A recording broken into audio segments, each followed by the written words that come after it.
Thank you. I want to echo Mike's sentiments at the end of his with the beginning of mine. These are some of the most exciting times in the world of display. We're going to redo some of the things we did wrong decades ago, and sometimes in the mid of the last century. But I've learned three fundamental things that I want to share with you immediately for the years I've spent in the business. Number one, you walk into a room, your first impression is the video. That's what you see before anything starts. If you've got something bright, colorful, high contrast, does simple things like fill the screen, you make a nice impression. Second thing we've learned, in the history of television, we have never had a smooth launch. We've never put together a technology to work fine. So that's just been one of the things. And the third thing that I find somewhat distressing, we do extensive beta testing of every new product launch in your installations. No one has the time in manufacturing to look at the old systems, the legacy systems, different brands, put it together. So we ship it to you, you put it together, and these have been wonderful times for me being a trainer in signal diagnostics for digital communications. How many of you in the last 12 months have plugged something digital into something else digital and had less than perfect respect and smile? So we have seen some issues out there in the field. One of the things we do, we teach a 4-day session on video calibration, and we fill up a room with displays and we distribute signals. And as the godmother of the business just said a little while ago, everything always works in the setup day. Is that correct? Setup day, we always work? That's good. We have not survived any course in 2 years without intermittent and multiple failures of signal distribution. And for me, that's wonderful, because one of the things we teach is how to use a video signal generator on one end of the cable and a video analyzer on the other to see what funny thing happened on the way to my TV set with the signal to sort of code zero Mostel. And the last 2 years have been kind of like clubbing baby seals. I mean, the failures are an epidemic. It's fun. We can deal with that. So, a couple of simple things. 4K, like 3D, was announced as an exciting technology that meant virtually nothing to anybody unless you were sitting in a place where the specification said you should sit, which is 1.5 screen heights away. The BBC just spent a small fortune figuring out what % of the population of the BBC viewers did that, and they could have asked anyone in the business, it's zero. No one sits that close to a display. It just doesn't happen. These funny initials, high dynamic range, wide color gamut, electro-optical transfer function. Who's heard that? How about the term gamma? Who's heard gamma? Raise your hand. Okay. Who can explain gamma to an end user in 30 seconds or less? So here's the situation. Gamma has actually been written extensively about, makes the engineers nervous. So we're going to call it electro-optical transfer function and confuse everyone for another 20 years. But it actually is a rethinking of the perception of people to light. And people like Dolby Labs and Society of Motion Picture and TV Engineers have reevaluated and quantifying it differently, so have a much better handle on it. And bit depth. Okay, these things are strange. Any of you remember 8-bit video signals? Who remembers that? Who's still watching it? All of you. Okay, we haven't changed much on that to begin with. Everything you put into old facilities right now will be wonderfully obsolete, so you'll get to reinstall them all over again. We think that's a good thing. Okay, and that 1.5 picture height, that's a specification from the original roadmap from the International Telecommunications Union. Who's heard of ITU? They write the specs for almost everything we do in our life. It's part of the United Nations. 193 countries actually agree on something. And that's how we make something in Bollywood and sell it in Hollywood. When it comes to selling video, programming, and movies, we can actually agree because we can't survive on American movies in just America anymore. That 1.5 picture height is the spec for optimum viewing of 3840 by 2160, also known as 4K. Now, unless you're sitting at a workstation, 4K means nothing to you. What does happen with 4K at 1.5 picture heights? That's where you approach failure where you see pixels. So you can sit that close, but if you're not sitting that close, there's no reason to have it. So in the InfoComm industries, it's virtually meaningless. So the excitement, the launch of all this thing was wonderful, but it didn't really mean much in the real world. Now, this actually means something. High dynamic range is how we see.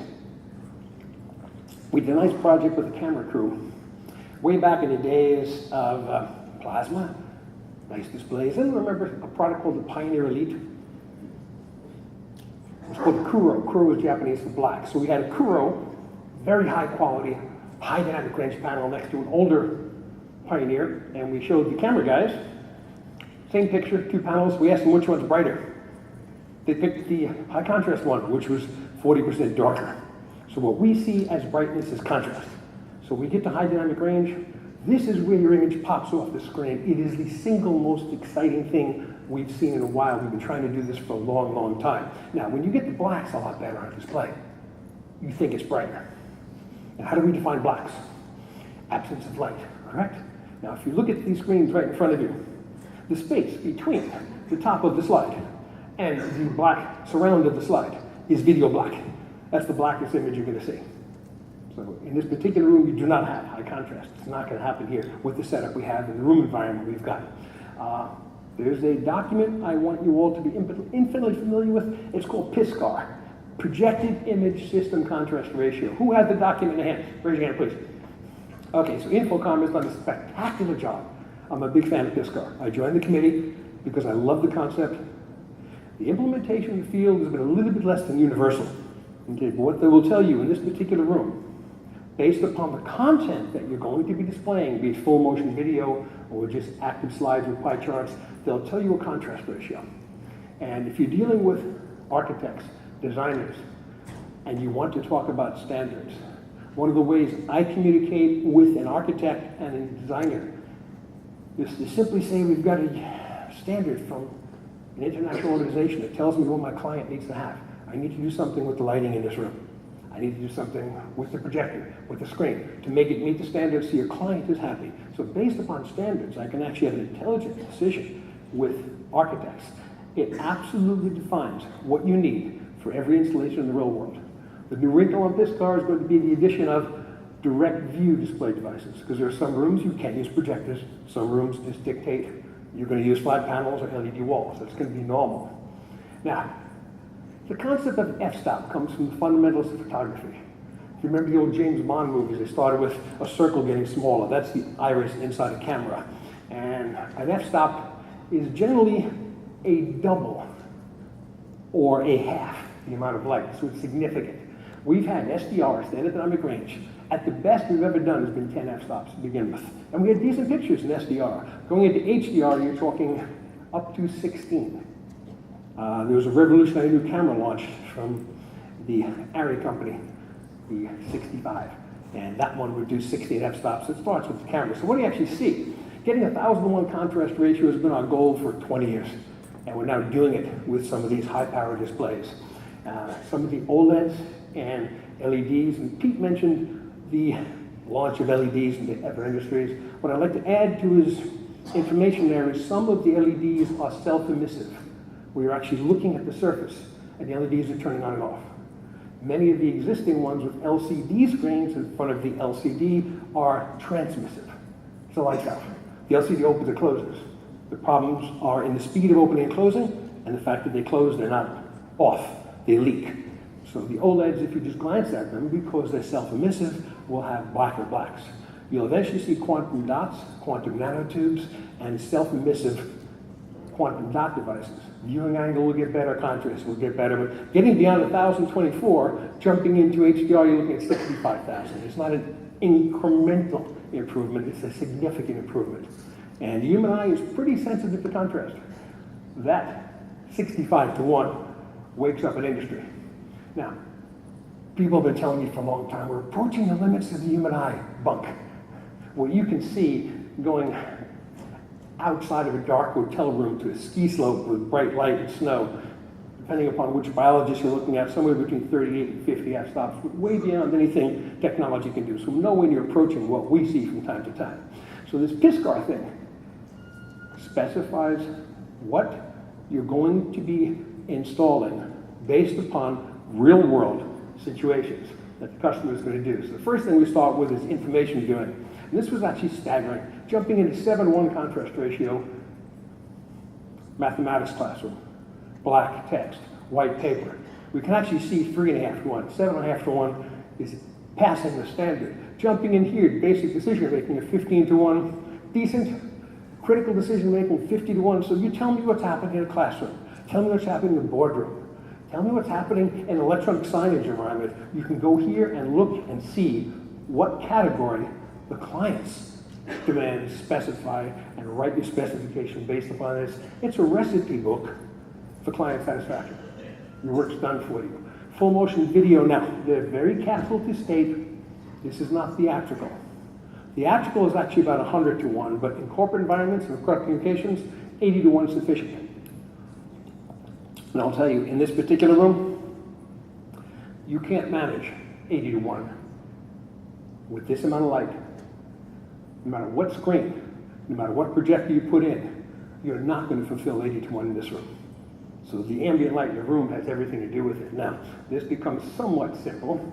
Now, when you use this thing to begin with, every proposal I come up with comes up with a performance specification for my client. I'm telling them point blank what I'm going to build right up front. It's part of what we do. We'll talk about why do I come up with this number? Well, it's InfoComm's committee. It's international. It's working all around the world for us from time to time. If you can design the systems for it, I'll tell you what you will be able to do and what you won't be able to do. The simplest, the most logical thing to ever do is to simply design your room properly, and you will never be able to do that. So the two other things you can do, A, put in more light from the projector. That takes care of 1/2 of the contrast problem, the white part. B, change the screen. And as you walk around the show floor, I want you to take careful notice of the ambient light projecting screens. And they're playing with physics to accentuate the blacks at the expense of the whites. And people have told me for years, you're borrowing from Peter to pay Paul. Oh, Peter's rich. We see contrast as brightness. So if I increase the quality of the blacks by 20%, and I hit the whites 20%, the sum total to a human eye that is non-linear, non-logical, we're not machines, you see a better picture. So these lights and screens really work well. Now, at the end of the day, we bring in meters, we take measurements, we perform an audit on our build, and we put it together, and then I have a document for the client and the integrator. That works out really nice. Now, this wide color gamut. The colors you have in your TV now are 27 years old. Simple things. Years ago, right here in Disney, we had a project with Coca-Cola. Coca-Cola Red is outside of the TV system from 1990. It looks orange. Ferrari Red looks orange. Roses look orange. It's pretty stupid. So Coca-Cola decided they wanted to have their red, which is rather specific and predates the color television system, on their projectors. So we had to modify projectors with color filters to get the red correct. Now with wide color gamut, you put together a signage system. Over here with a wide gamut. Over there with the old 1990 turkey, and it is day and night difference. You want to get noticed in the sign? Use high dynamic range. Use wide gamut. It's very, very different. Now, what are they based on? Digital Cinema Initiative, 2011, that worked out fine. SMPTE P3 is pretty much the same as DCI. And this International Telecommunications 2020 is a spectacular design. But there's a simple joke, it has to do with them. What is the difference between the abominable snowman and 2020 color? The answer is people have actually seen the abominable snowman. 2020 color is a wonderful dream. We will get there one day, but not this year. So as much as it's part of the spec, it's a future spec. We'll get there one day, but going to P3 is spectacular, okay? When you get red to the reds, it really works out nicely. Now, in the 1930s, we quantified how the human eye sees with a graph. So we could actually talk about color intelligently, okay? This specification, if you look at that shark fin shape, that's all the colors the human eye could see. That does the best job I've ever seen of doing it, okay? P3 is smaller, so we're settling quite a bit. Look at the reds, they don't extend out to the top. Look at the greens, nowhere near the top. So this P3 thing, the DCI thing, are we settling? Absolutely. What's good about P3? Well, number one, since 2011, we have movie content, thousands of movies done that way, and we can build the machines. Why do I like P3? Look at 1990. That's what you're watching at home. So when you look at the new displays and they say 90%, 99% of P3, spectacular. Hopefully in the not too distant future, we'll be talking 99% of 2020. But I'll tell you, it's not going to happen this year or next. Ask me after 2020 and we'll figure out how long it's going to take. But from P3 to 2020 will be wonderful. You'll redo all your systems all over again. But right now, today, you can go from that mediocre 1990 antique to something better than clients have ever seen before. It's a huge step forward. Now this electro-optical transfer function, we like this, but we've been studying since the dawn of television how the human eye responds to more light. And the one thing we do know, it doesn't respond like a computer. So dealing with SMPTE, 208.4, which is pretty much the same thing as Dolby Labs, that is closer to how we see. It is, for content creation, a new language of light between HDR and wide gamut, and a better tracking of how the humans see. We're getting pictures where the average person, not the tech, the average person walks in and goes, wow, that blows away what I had in my boardroom before. And that's where everything comes together. It's significantly better. So, the old term was gamma. There was gamma for teleradiology. DCI gamma for the movie theaters is different than home gamma. And movie theater making was always 2.2. It took us years to figure out 2.2 was wrong. So eventually we came up with, H&86 from ITU. So new movie making is around 2.4. Now, 8-bit versus 10-bit. 1982, we're gonna go digital. We want 12-bit, we want 10-bit. What are we gonna do? Make a satellite work. Make the cables work. Hopefully, in a decade or so, we'll have a digital video disc. The size of the files of 10-bit was just too huge. We settled on 8-bit in 1982. It's time to go beyond it. That makes the shading of colors better. 256 shades doesn't give you enough definition in colors to make clouds look right, to make sand look right, to make hockey look right, to make a wall look right when you have different shades of white on it. Getting into 1024, significant step forward. Your slides look better. Your PowerPoints look better. Mixing video and PowerPoint look a lot better. 12-bit, I don't expect to see this market going 12-bit probably ever. You're not going to need it with light in the room. The 10-bit is going to be a major step forward, and all the cameras that are affordable can do 10-bit easily. So you get smoother pictures, makes a nice difference. Looking at the gradations here, when you see steps in clouds or steps in backgrounds, things aren't smooth. It's an artifact. It degrades the picture. When you take that artifact away, people like the pictures a whole lot better. Now, where do we go to make all this work from time to time? Well, first thing we have to do is get signal from point A to point B. That's not quite so easy. The major cost is going to be the bandwidth. The 10.2 gig spec just makes Cat5, barely at the edge. Any category cables are jumping in. The old UHD spec was 18 gig. That does not incorporate more pictures per second than the old 1939, 60 pictures per second. Pete talked this morning about going to 120 in America, 100 in Europe. We can't do that with 18 gig. We're out of space in 18 gig right now. And 18 gig will fail you on 10-bit. Earlier this year, to get everything we want, with the gamut, with the bit depth, with the big thing for sports and even people walking on stage on a camera, going to 100 or 120 pictures per second makes things look like 3D without being 3D. Got it? So this whole thing here is about making pictures more natural, more realistic. And you've probably seen some high frame rate movies. We did, some of the Harry Potter things. They called 48 pictures per second high frame rate. That was not even what we did in 1939. So as we're watching to see what's going on in the world of installation, we've been talking about building conduits into systems for years, and we're rarely having people pay attention. You put a cable in from point A to point B, I will tell you point blank, the ultimate and final job of that cable, no matter what it is, whether it's active optical, whether it's passive copper, active copper, the ultimate job of that cable is to just be a wire pull for the next generation of cable. Because when we get to 48 gig or beyond, you best be putting things together for your clients. You don't have to rip facilities apart to keep them current. So we've been talking about conduits for a very long time. It just makes sense. We've got a fluid world. Now, these are just the improvements that we know about right now. I was just dealing with a designer for a 10-story building, and he's saying, we're just going to run category cable. We're saying, okay, what's going to happen in 2024? Will that building still be here? Yeah, category cable won't work. He goes, won't be my problem.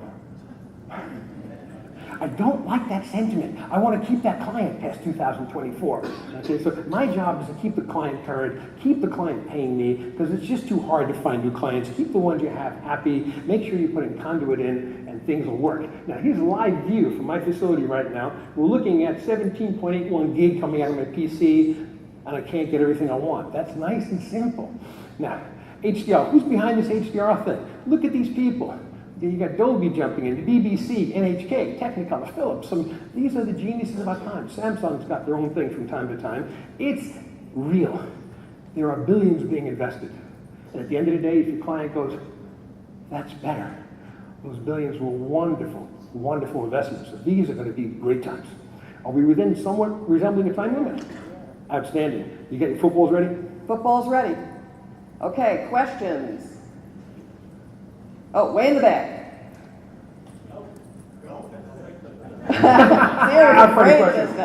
Was that not a question? Oh, not a question. Questions? Everyone's easy, having a good time. Somebody answer some questions. Make up something. Questions on either side of the room? I'll simply tell you, these are golden days. One over The the pictures corner. will look better. Just identify who you are, please, and ask your question. Talking to the black part of the cube. Ooh, good text. Bill, and I've got a question. For the emerging standards and stuff, when do you anticipate the HDR standards to be available so that we can actually work with architects and whatnot for ambient illumination, et cetera? Okay, loaded question. Forgive me for sidestepping it to a degree, but we don't want standards for HDR. We want open architecture. For HDR and wide color gamut, this is 1939. What we've accommodated with the new HDMI specification is multiple EOTFs, because the Dolby one is slightly different than the BBC one. The BBC got together with NHK. You guys familiar with NHK, the Japanese version of the BBC? They've joined together for broadcast type HDR, which would be spectacular for sports. Samsung just launched their own version of dynamic high dynamic range, which is kind of redundant, but that means per frame, we can actually send information to the TV and modify parts of the screen. And very much like a surround sound system where your sound engineer tells your speakers what to do, your video engineer tells your pixels what to do. So we're going to have methods. So if you look at the Philips / Technicolor, they've joined forces, there's one. You look at the Samsung HDR10 Plus, there's two. Dolby Vision, there's three. Jumping into normal everyday HDR10, there's four. I may be missing one or two, but we're not done yet. So standards, no. Bandwidth for an integrated system, that's the only standard you need to worry about, because you're going to be changing the head end and the tail end on either end of that cable for years to come. But if you look for standards in high definition television, we standardize on Dolby Digital for surround sound. Well, what I'm really looking for is the ability to go and talk to, we're in the gaming industry, and so we do a lot of event centers, lounges, things of that nature. So we have a lot of variance in illumination and what ambient illumination when we're using projectors and whatnot. And so what I'm really looking for is at least some design considerations which I can discuss intelligently with the electrical engineer, the lighting engineers, etc. For gaming, I would point you towards the PISCAR 80:1 contrast ratio on the one side. Number two, in the gaming world, we had a phenomenal announcement I'm sure you're aware of yesterday. The new Microsoft Xbox will do 4K 60. And 60 pictures per second now is real in November from a box you can buy.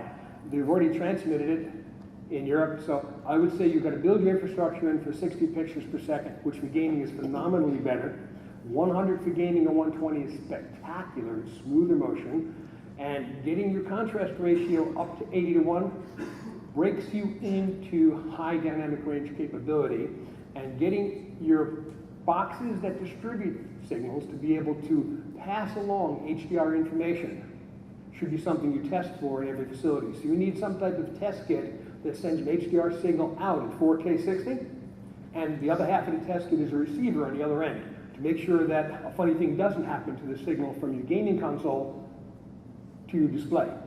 And I will tell you that all the infrastructure you put in before probably will fail. Your switchers, your distribution, even your basic cables may fail. Now, can we compress it down and make it work? Of course. Does that make you gamer delighted? Gamers are rather intolerant for artifacts, extremely intolerant for motion problems. So you're a great test case for high bandwidth systems for HDR. So HDR in gaming is phenomenal. Wide gamut is easy because it's a digital value. You don't have to get new cameras. So your question's awesome, but don't look for a standard. Look for methodologies. But your bandwidth on your installation is going to be absolutely critical, and you're going to have to learn to test for HDR. Hopefully that answers the question. Okay, I got another one in the back. David? Yeah, I'm just reading offline from some of the online comments and questions here. If you could address these quickly, because we're almost out of time. People are curious, will older HDMI cables, older Slowly, HDMI please, say something infrastructure... again. Slow need to down. be- Will older HDMI cables and older infrastructure like HDMI transceivers need to be replaced? Do we have to go back and redo everything? And is there any improvement around how we're going to be transmitting these signals wirelessly? Because nobody wants wires anymore. Well, Those are first comments part of the coming question, back. the HDR will make it through some of the old HDMI cables. The lowest common denominator HDR signal we measured from Blu-ray is 13.35 gig. That breaks the bank for Cat5 and it breaks the bank for the old HDMI cables. However, the high-speed HDMI cables went way beyond 10.2. For short lengths, you may be fine. For long lengths, you will not be fine. Great. We're going to have to end there. We have our next speaker, Joel.